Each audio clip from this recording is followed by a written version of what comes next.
morning, everybody. Thanks for joining us for this session, Lessons Learned from the Frontlines of a Pandemic. This was a series of workshops we hosted last March in which we targeted journalists to help them do a better job of reporting to and about the Latino community around COVID-19 challenges, which we hope would lead to increased vaccinations.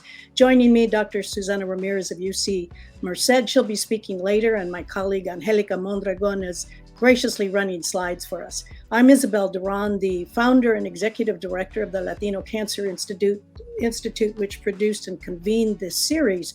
The Institute works to connect, convene, and advocate with stakeholders around Latino cancer issues. But I'm also a veteran journalist at heart, and one of my core beliefs is that everybody deserves the best information at the right time, delivered in the right way, in the preferred language. That's a tall order. That is a standard that was mostly missing, I think, for many Latinos in this pandemic. And if we are truly to address diversity, equity, inclusion, we have a lot of work ahead of us. But for me, it starts with information and with the media that touches most of us in many ways. And therein is the rub and the complexity, and you'll hear a little bit more of that. Next slide, please. A picture is often worth 1,000 words, but it's these 42 words that captured the ongoing impact on the Latino community that made our workshops critical to get reporters to turn the spotlight on the impact of COVID in the Latino community in an effort to help Latinos understand the critical reason for vaccination to stop the damage to both health and wealth. Now, this comment came from global infectious expert Dr. Peter Hotez. If you've been watching television, he's all over the place. Comes from Baylor School of Medicine. During a presentation to the Hispanic Congressional Caucus, this was September of 2020 when he said this. The virus is taking away a whole generation of mothers and fathers, brothers and sisters who are young kids, teenage kids. And then he went on. It occurred to me what we're really seeing is the historic decimation among the Hispanic community by the virus. Next, please. Journalists, to me, can be as much a part of the problem as they are a solution. And when complex science is the topic, it's critical that they have access to the experts to develop a clear understanding so they can easily turn around and communicate to the public. These were the experts that we enlisted, ranging from scientists to historians to healthcare providers to clinical trial participants and community activists, as well as participating journalists. Among those experts, as I mentioned, is Dr. Ramirez, who will join us in a few minutes. I'm going to start with the issues, followed by Dr. Ramirez with the challenges. I'll share some series highlights and lessons learned, followed by discussion and Q&A. Next slide, please. Many media unintentionally play a key role in disseminating false and inaccurate information, and they also fail to consider culturally tailored approaches to their reporting. I believed it was imperative that local reporters have access to the scientific experts, latest data, and key information, such as cultural messaging, to help inform their work. So we had a big aim and a big lift. There were, of course, a myriad underlying issues to tackle: misinformation and disinformation, access to the experts, especially at the local level where many reporters, and particularly in suburban or rural areas, don't even have comprehensive cancer centers or any of our big public health facility they can turn to get the best and the latest information. Of course, understanding Latino cultural and social norms and dealing with multiple channels to report about and to Latinos. There is where the complexity lies. We have these multi-language issues we have to deal with, not just in the media channels that we engage with, but the languages that we choose, which are Spanish, English, and even some dialects in indigenous languages. As a trained journalist with 4 decades of working media experience, I was very attuned to the news early in the pandemic. In May of 2020, I became concerned when the news reports and analysis seemed to focus on resistance and systematic discrimination. It was also my belief, gained from my agency work in the low-income Spanish-speaking and immigrant Latino communities around issues of cancer, that this negativity was more likely to reinforce reason for mistrust long before the vaccine was even developed, tested, and ready for distribution. And significantly, because the country and our communities had never experienced something like this in most of their lifetimes, explaining it amongst the resulting chaos, the frustration, and the chisme would prove challenging for media and in two languages. And by June, 2020, my agency was hosting a series of virtual meetings with community health workers, trying to find out what the issues were for Latino cancer patients or those seeking screenings. And what I heard instead were reports that low income, Spanish speaking, and the immigrant and undocumented community, the most marginalized Latinos, were fearful and confused by competing or contradictory messages about the COVID-19 virus and testing. I remember one comment they shared with us. They said they would either go to work and maybe get COVID and die, or let their children die of hunger. That was their idea of a bargain or a choice. Would reporters hear that? Would they understand the reason for that choice? Could they appropriately get the message back and help people understand that that choice was not necessary, that there were better ways to go? For vulnerable Latinos, social media such as Facebook and WhatsApp were key sources of information and exchange of what they heard and or believed. And even as we launched the series in March of 2021, Voto Latino was reporting that misinformation about COVID-19 and the vaccines played a critical role in vaccine hesitancy among Latinos. To counteract the negative, confusing narratives, the Institute aimed at educating the media with a focus on the hardest hit of Latino populations whose cultural and social beliefs and norms should be considered in the decision-making, and how Latino reporters and or non-Latino reporters had to understand to communicate with them. Then adding to the problem, Latinos across the country in large and small newsrooms make up about 12% of the media, from TV and radio and newsprint, and even less in social media. For the most part, there are few reporters who are specialists in science or health with the expertise to easily explain MNRA and interpret the complex explanations we heard from the experts. And we wanted reporters to understand there were multiple channels from which Latinos received this information, requiring them to consider more culturally tailored approaches to the reporting. The series was meant to educate the media so it could educate the public, so they could make an informed decision. But it is, in fact, the complexity of our communication channels that makes it a high hurdle to reach all Latinos all of the time at a literacy level and in the right language that they need. So I'm going to turn it over to my colleague, Dr. Susana Ramirez, who is a public communication specialist and can really unwind all of that complexity for us. Dr. Ramirez? Thank you, Isabel. So my charge now is to describe some evidence from the communication science perspective for the challenge that the media series was trying to address. And so fundamentally, the challenge is that the information environment is really an essential determinant for all of our health. It's just as influential, potentially more influential, as the things that we can do to protect ourselves from infectious diseases, like washing our hands and wearing our masks.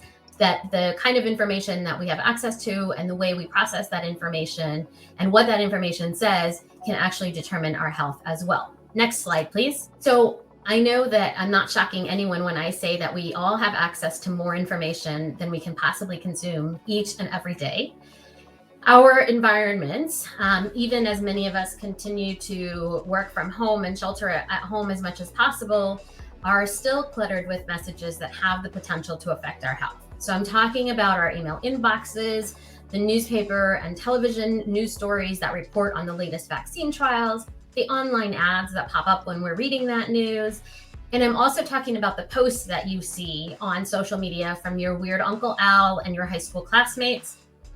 And in these last 2 years, we've seen a spectacular blending of political and health information as key messages about COVID prevention and spread have become heavily weaponized and politicized.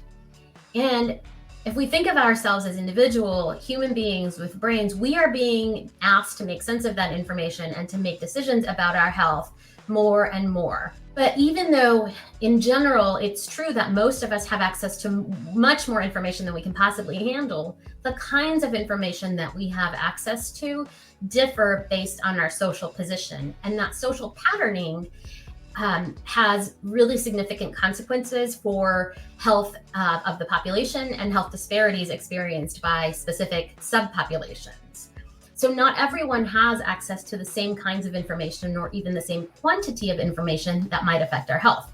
As an example, as a university professor, I've had the privilege of sitting at home during the pandemic, for most of the pandemic, consuming a steady media diet behind a computer every day. It's literally part of my job to keep up to date on the news related to COVID.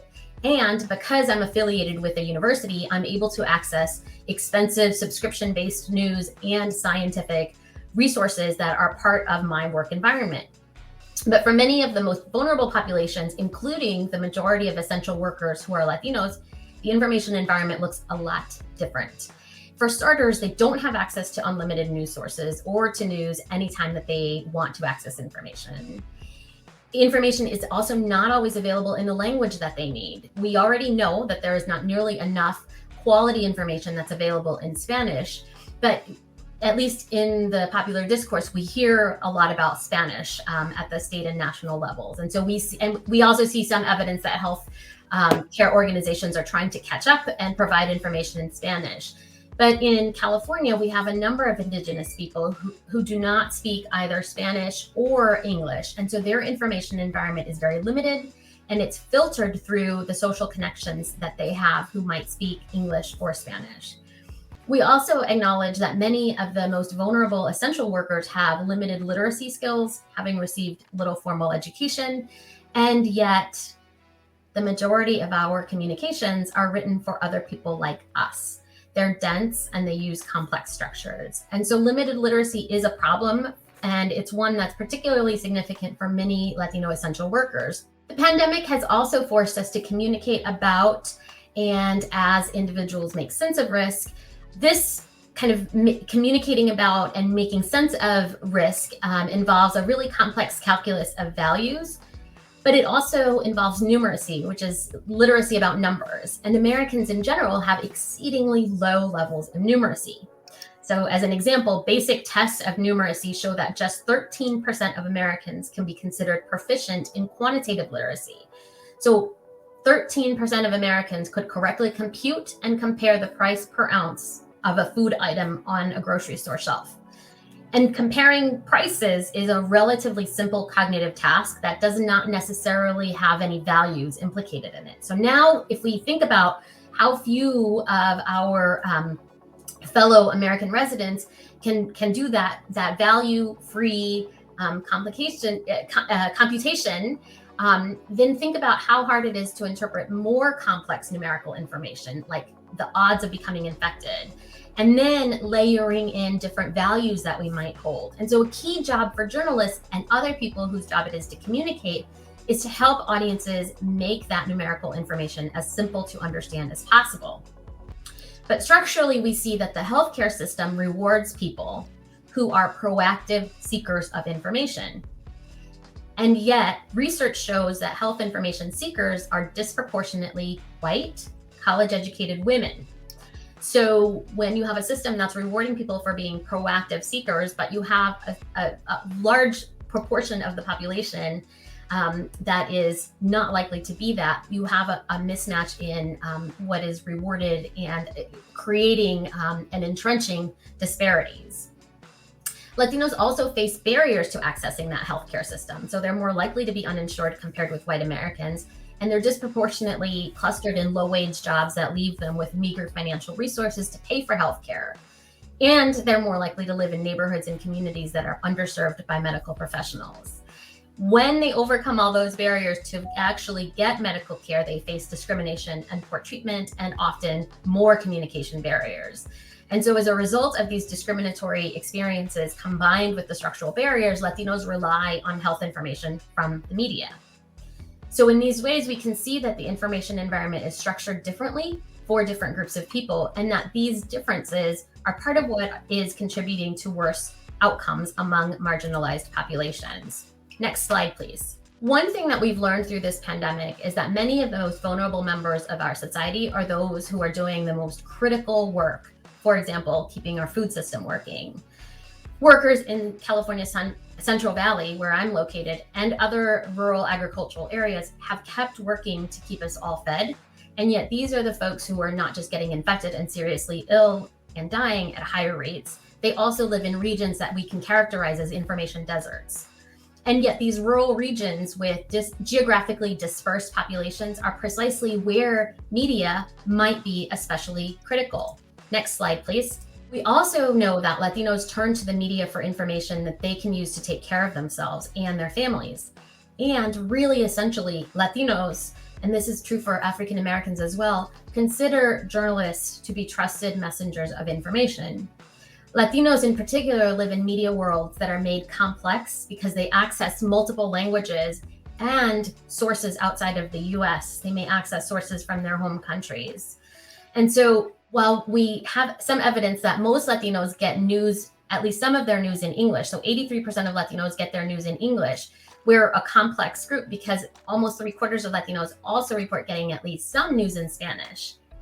We know from looking at what is covered in English language news, comparing with Spanish language news, that there are different stories that are being told.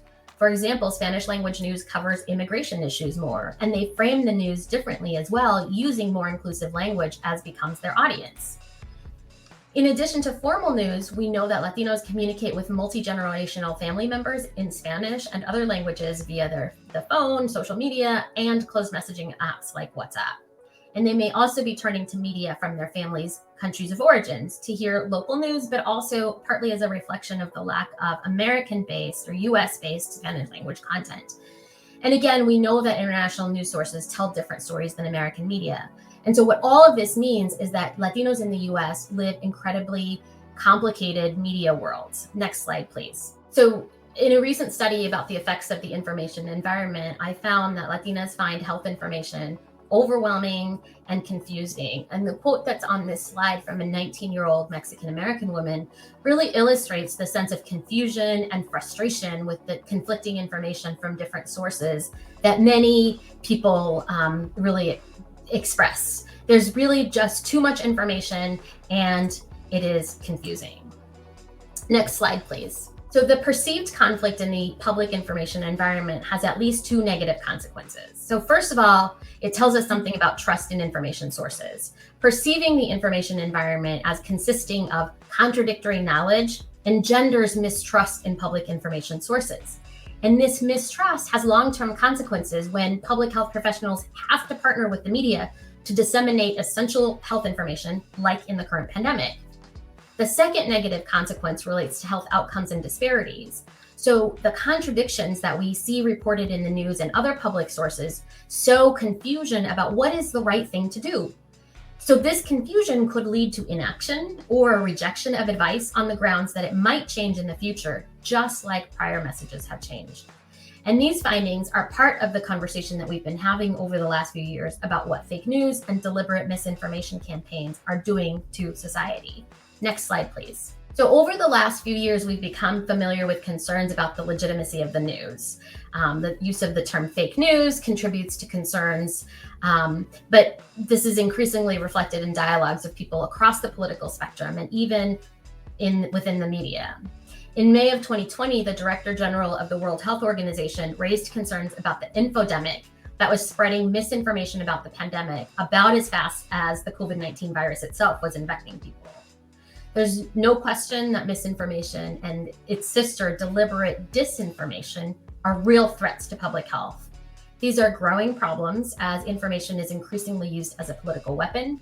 Spreading misinformation sows confusion and doubt in people's minds about the issue itself, but perhaps more problematically, it sows confusion and doubt for the very notion of information and its relationship to freedom and democracy. But one of the challenges that journalists continue to face is distinguishing between what's misinformation or disinformation and what are the preferred narratives that are not exactly misinformation, but have the effect of reducing public health issues to individual responsibility concerns. When the only way that we're going to get out of a global pandemic is to think about it like the global health issue that it is.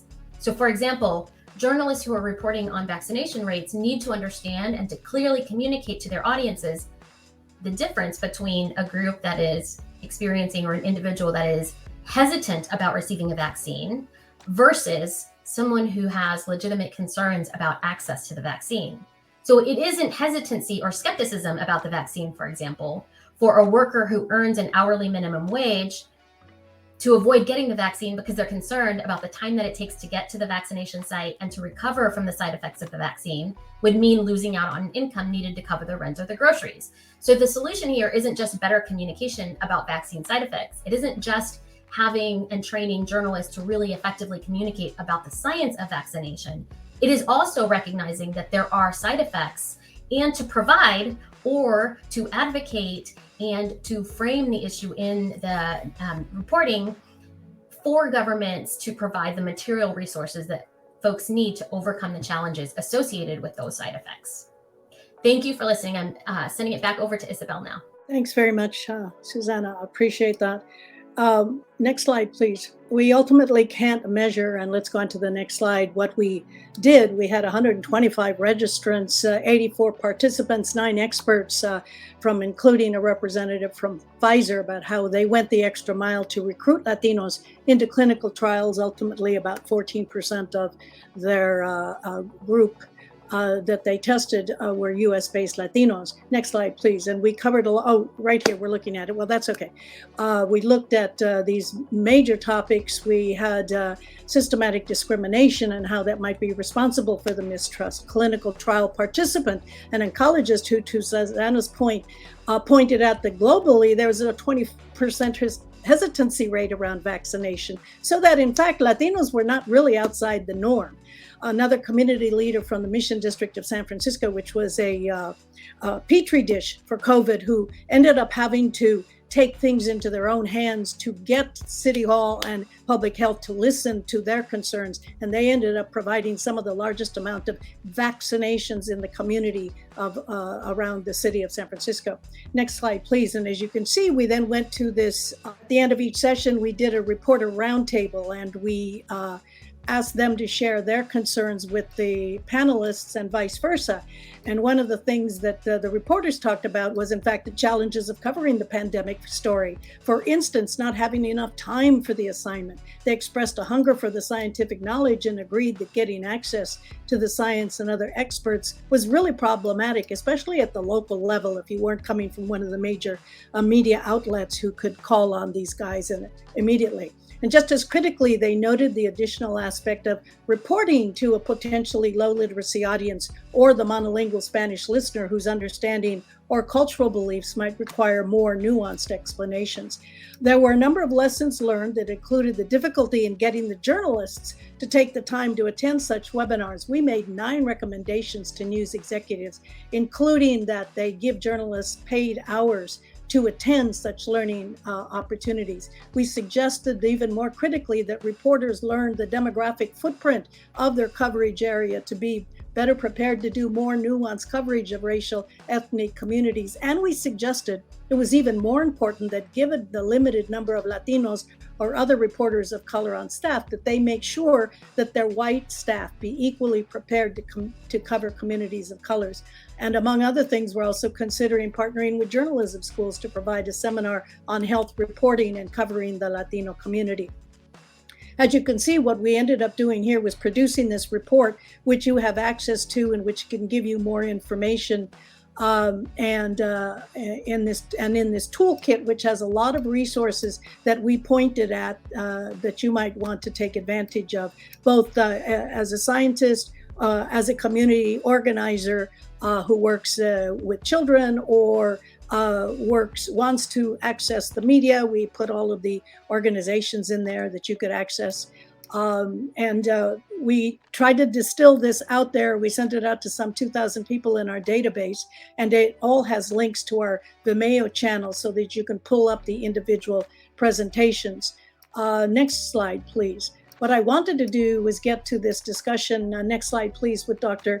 Ramirez from 3 points of view, and that is what journalists should do, what researchers should do, and what public-facing organizations should do. So You started that conversation, Susanna, on what journalists should do. Any more thoughts on that? We have about a total of 5 minutes left, and I was hoping if we had a question or two that we could get those in. Sure. Well, while we wait for questions, I'll just elaborate on what I mean by I think it's really essential when we've looked. I've done content analyses of how news are covered, and other folks have done content analyses of news. And what we find consistently is that the narrative around how you change behavior or how you stop a pandemic or how you communication about health in general or news coverage of health in general really tries to focus on the things that individuals can do, right? Which is helpful and necessary in some contexts, but in other contexts, it's a miss. Not going to get anywhere solving the pandemic by just telling people that they need to wear their masks. That is an essential thing. But if the issue is people can't afford the high quality masks, or that's not the only thing that can be solved. They have I think in some ways you're saying they have to give them a lot more context and reasoning, Yes. and even some historical reason, but they also, to me, have to appeal to the emotions of the community, to pull those together. I mean, there's so much we could talk about here, but I really want to make some last points to researchers, because I think the scientists are equally compliant in not helping the community understand by not making themselves available to the key messenger in the community, and that is the media. Oftentimes I have found that researchers are resistant to speak with the media. And then, of course, there's all the academic controls around them about when you speak, who do you speak to, how do you say, and what do you say? So that's a problem. But I think that researchers should make contacts with people in their communities and say, I'm available here for you to talk about these particular kinds of issues that impact these kinds of communities. And therefore, they're opening that up to hopefully more clarity about the particular issue, but in this case, in pandemic response, and hopefully those broader conversations that you're talking about, Susanna. And the second thing I want to say to community is you need, as community agencies, to be prepared to meet journalists, draft talking points for your, your agencies, train spokespeople, call the media, and make yourself available on the issues. But become a go-to organization on important topics in the community. Do not wait for them to come to you. Start to make relationships with media people so that they begin to say, oh, we'll call them because they're going to talk to us. It's oftentimes, reporters are turning on a dime, and they're turning stories on a dime, and you need to be their helpmate to be better at the work that they're trying to do. They're not trying to be bad at it. They're just overwhelmed by it. So that is what I'm suggesting to you. See what's in the headlines, determine how and if it impacts your communities, call the station, send a note to a newspaper through their online access. Labor to be part of the solution for getting the right and best information to your community instead of being part of the barrier that makes the media's job just that much more difficult. Don't see any questions. Thank you for your comments. Susanna, do you have one last thing to say before we have like 30 seconds? I want to emphasize that I agree with you that there is the responsibility that we focused on in this series of making resources available to journalists, but that we also need to ensure that scientists are making themselves available and community organizations. And so we need to do training on the scientists to communicate with communities and with journalists, because we are trained only to talk with ourselves. And so exactly. I've learned that by talking to you for the last 20 years in my position. And I once said to a number of researchers, if I'd had the relationships with you I do now, I would have been a better journalist. Much better at my work. So thank you all for joining us, for the 29 people who joined us. And we really appreciate, hopefully we gave you some information that is useful, but please pick up our report at our website. The links are here. This will help you, I think, hone in on some of the issues that might be of most importance to you. Thank you, Susanna, for joining me. I really appreciate it. And there are our emails should you care to get in touch with us. Thank you very much. And we appreciate Salud Contec for also hosting us.